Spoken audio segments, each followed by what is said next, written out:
Glassy-eyed and hunched, the little monkey grinned up at Todd from the table, its tin cymbals held close to its chest like dirty secrets.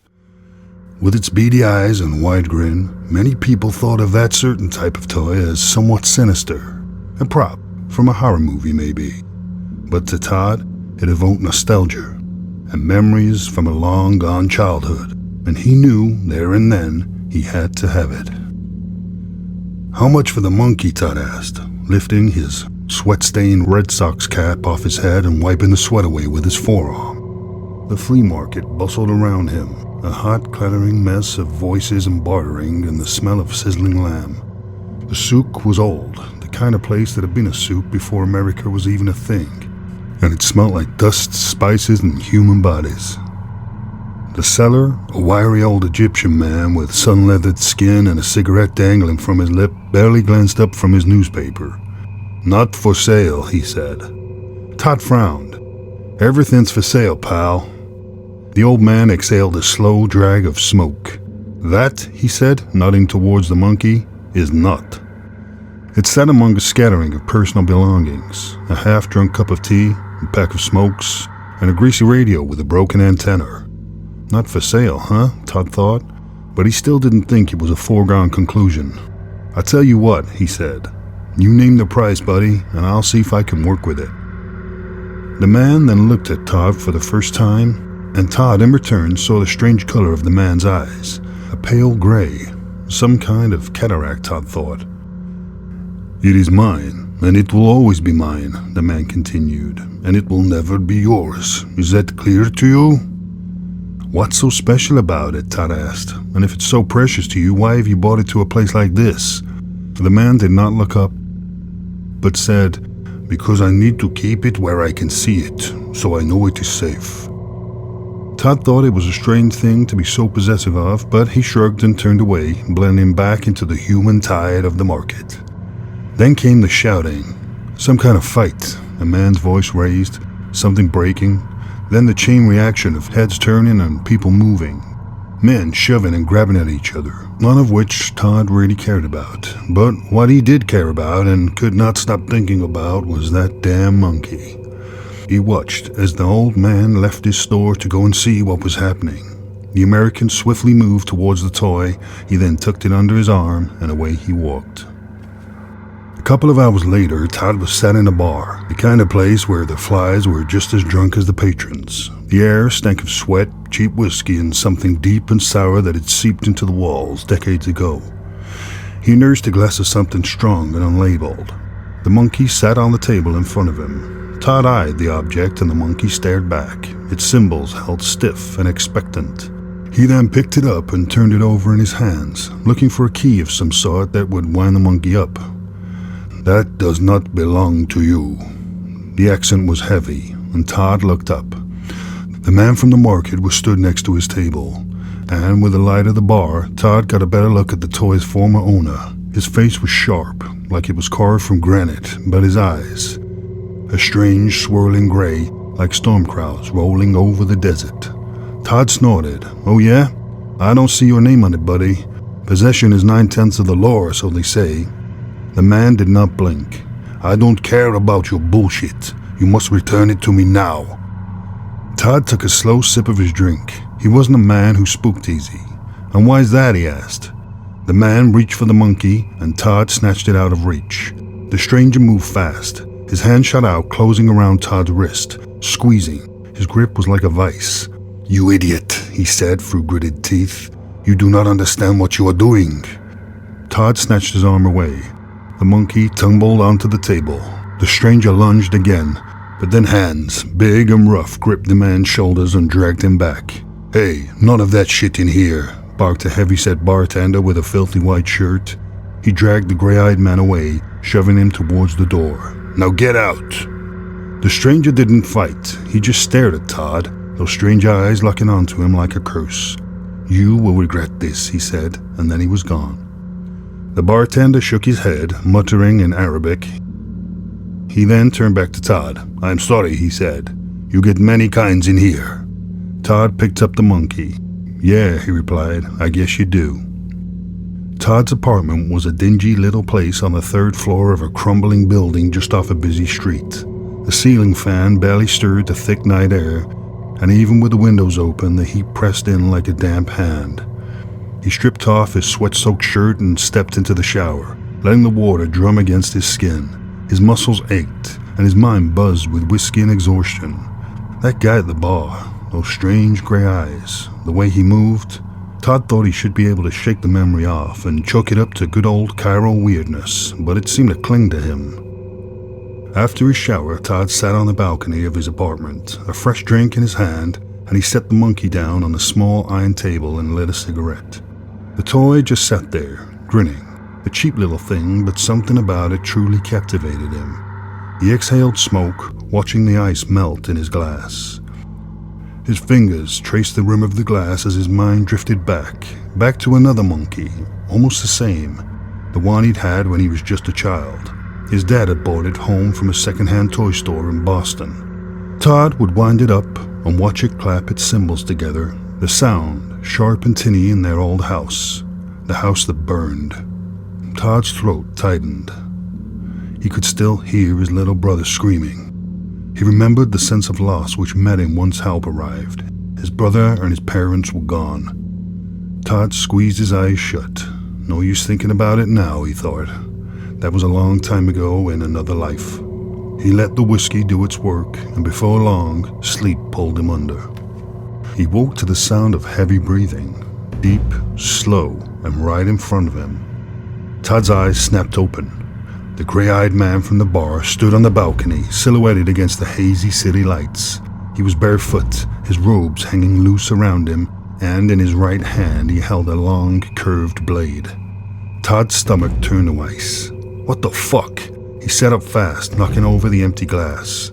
The man's eyes were vacant, glassy, like he wasn't all the way there, like something else was speaking through him. I must take the monkey.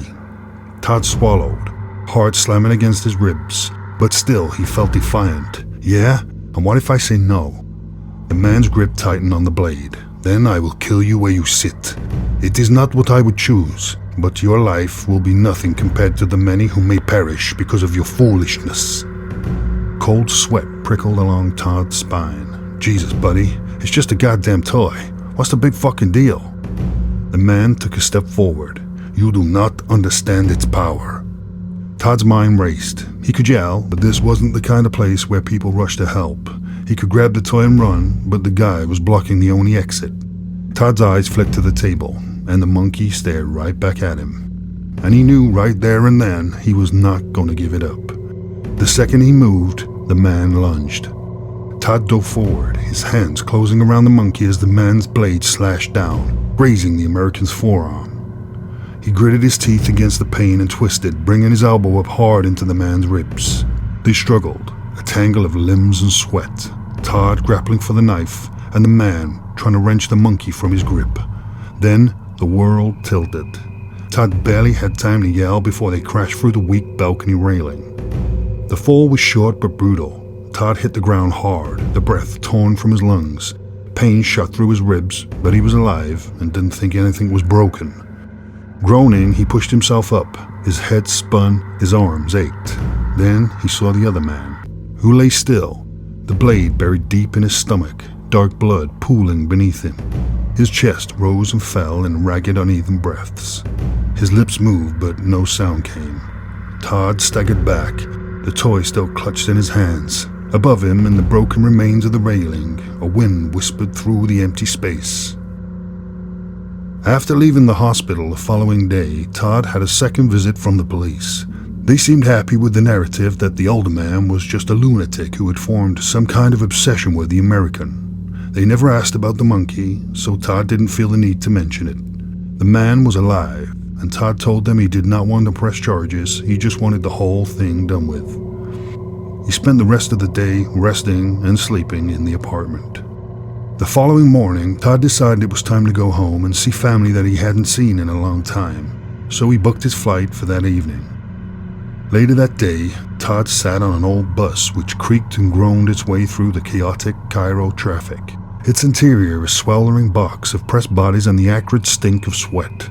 Todd sat by the window, his white shirt clinging to him, and as the bus rocked along the bumpy road, he could feel every bruise from the fall.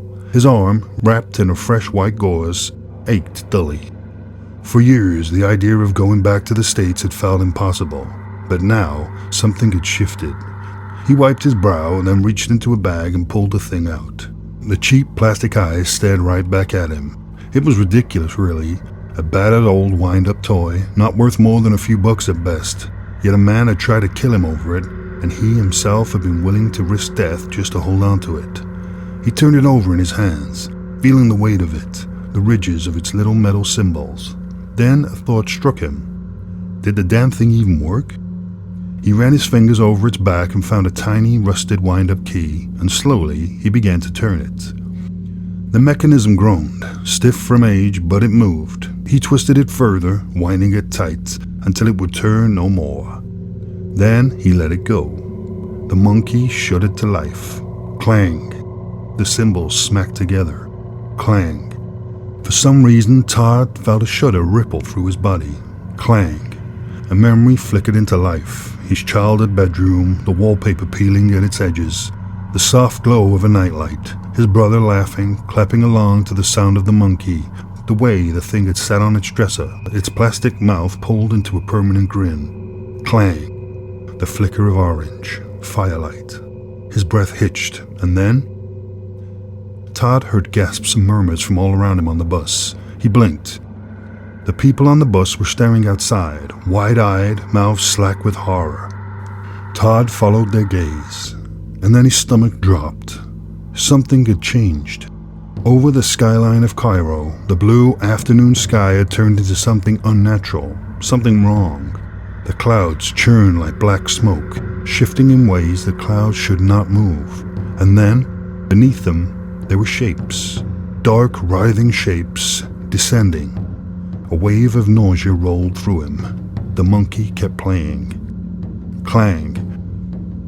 The bus driver was shouting now, but Todd barely heard him. The first ones dropped from the sky like stones, landing on people with wet, crunching thuds. A second later, the screaming began. Todd pressed his face to the glass. Unable to breathe, unable to move, the streets of Cairo had become a feeding ground. There were apes. At least, they had been apes, but they weren't right. Their fur was patchy and peeling away, in strips to reveal raw, wet muscle. Some had too many limbs. Others had eyes in the wrong places, clustered in groups of 6 along their foreheads. Others had one large black pit in the center of their face. Their mouths were too wide, stuffed with razor-sharp yellow teeth, grinning as they tore into flesh, ripping it from bone. A man in white linen robes ran for cover, but they took him down, his body vanishing beneath a pile of apes. When they moved, it was in a chaotic, jerking frenzy, like insects swarming over a corpse. They reduced the man to nothing more than a shapeless red mess in just seconds. A mother tried to shield her child, clutching the little girl against her chest, whispering desperate prayers. One of the things leapt onto her back, its bony fingers sinking into her scalp. It yanked hard, and her head came free from the shoulders with a wet pop. The child's screams were cut short as a second ape buried its face into her belly, tearing through skin, muscle, and organs. The street had become a red river. The bus driver cursed in Arabic, hands clenched on the wheel, knuckles bone white. He swerved, plowing through the things that leapt into his path, their bodies crunching under tires. The windshield wipers smeared blood across the glass. A man in a business suit pounded on the side of the bus, his face swelled with terror. "Let me in, please." Todd watched, helpless, as a hand shot out from behind him, long and gnarled, yanking the man back into the horde. He went down screaming, vanishing in a spray of arterial red. The bus roared forward, bouncing as it ran over more of them. The creatures barely reacted, barely seemed to feel pain. Todd looked up as the roof dented above him. A sound, scratching, pounding, the weight of bodies shifting above them. One of the things screeched, a shrill, piercing sound that cut through the chaos like a blade. A second later, the windows exploded inward. Glass rained over them as long, clawed hands reached in through the openings. A woman in the front row was yanked out, her shriek swallowed by the primal scream of the creatures.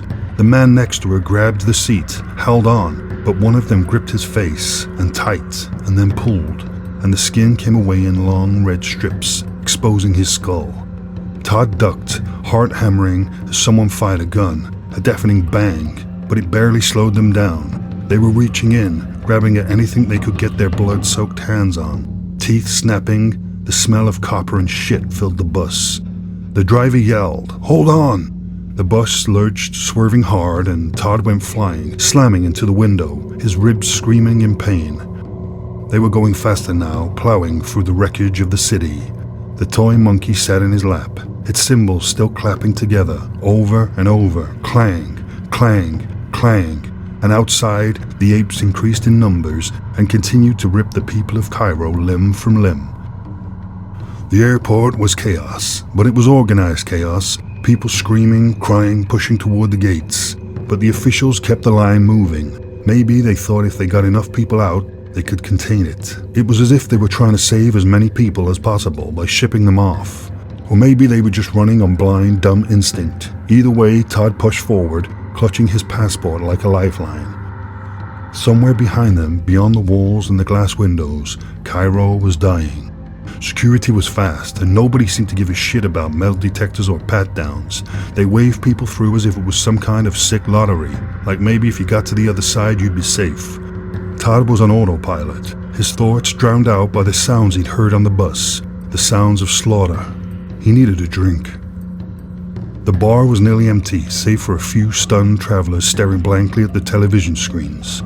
The bartender didn't ask for payment, didn't ask for anything. He just poured, shook his head, and poured again. Todd threw back the first whiskey. It burned like hell, but it settled something in his stomach. Something that had been turning itself inside out since the moment he turned that goddamn key. The second whiskey was smoother. The third barely tasted like anything at all. He watched the news unfold on the TV in grainy handheld footage. The things were everywhere, moving in great writhing waves. The streets were soaked in blood. Bodies hung from balconies, torn open like rotten fruit. Soldiers fired into the mass, but for every one they put down, 10 more took its place. They continued to multiply. And that was the worst part. They weren't just killing, they were spawning, crawling out of corpses, bursting from stomachs, splitting from their own shadows like ink spreading in water. The news anchor was crying. Todd barely heard it. His fingers drummed on the bar. The monkey sat beside his drink, grinning its idiotic grin, its little arms frozen in place, cymbals poised. He exhaled sharply, staring at the thing. The monkey had started this. He knew it. The moment he wound it up, the moment that thing had banged the cymbals together, the sky had changed. Todd swallowed. What if winding it up again could stop it? The thought slid into his mind like a knife. It made sense, didn't it? A trick of opposites, a balance. If turning the key had opened something, maybe turning it again would close it. He reached for the monkey, ran his fingers over the key, and slowly he began to wind. And the monkey whirred into life. Clang. The cymbals crashed together, tinny and shrill. Clang. And on the television screen in front of him, the apocalypse unraveled in reverse. The apes, those writhing, snarling, unnatural things, stiffened mid-slaughter. Their bodies jerked and spasmed, and then, like sand slipping through fingers, they disintegrated. One by one, 100, 1,000, 100,000 of them turning to dust and just blowing away. The streets cleared in seconds. A soldier, crouched behind an overturned car, watched in disbelief as the thing that had been lunging for him dissolved before it could tear out his throat. The news anchor choked on a sob. The camera panned wildly, capturing the last remnants of the nightmare vanishing into the wind. Todd sat frozen, watching it all unfold. Short, sharp gasps. And then he laughed. It started as a chuckle, then a full-bodied howl. A deep, ugly, hysterical laughter that shook his chest, made him grip the bar to keep from falling off his stool. Because it was impossible. Because he had caused it all. Because he had ended it. With a fucking toy monkey. He drained the last of his whiskey, the burn of it barely registering, and pushed himself to his feet. His head felt light, his fingers numb, but he needed to see.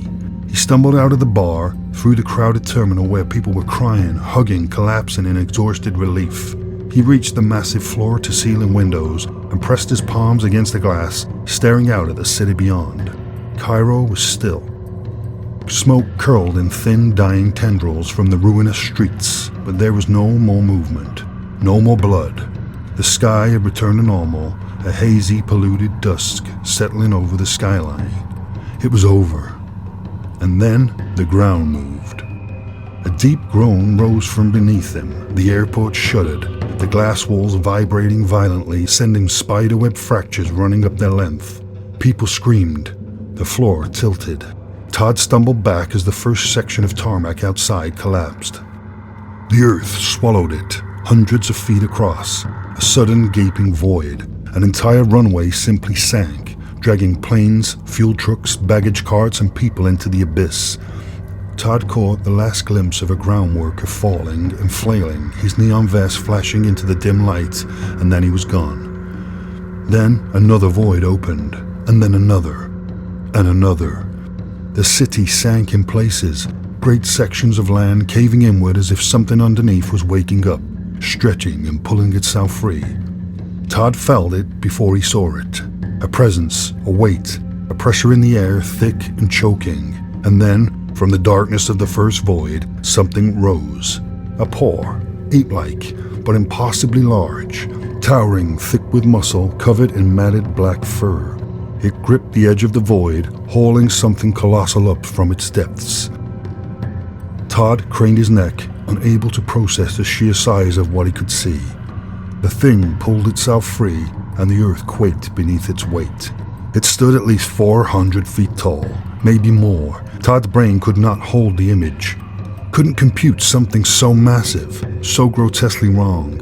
Its face was half decayed, its mouth filled with jagged uneven fangs, its enormous black eyes rolling wildly in their sockets. It threw back its head and roared, a sound so deep, so impossibly loud that Todd felt his brain vibrate inside his skull. And it wasn't alone. From every void, they rose. Gigantic, nightmarish apes, climbing from the bowels of the earth, stretching into the sky. They blotted out the horizon, a wall of ancient, furious gods. And then they moved. The nearest one took a step and the entire city bucked. Buildings crumbled like sandcastles, the airport splitting down the middle. The American barely heard people screaming anymore. Nothing registered when he fell to his knees. All he could do was watch. The closest gigantic ape turned, its vast bottomless eyes locking onto the terminal. It raised one enormous fist, and Todd barely had time to breathe before it came down, and the ceiling imploded, and a crushing, endless darkness swallowed him whole.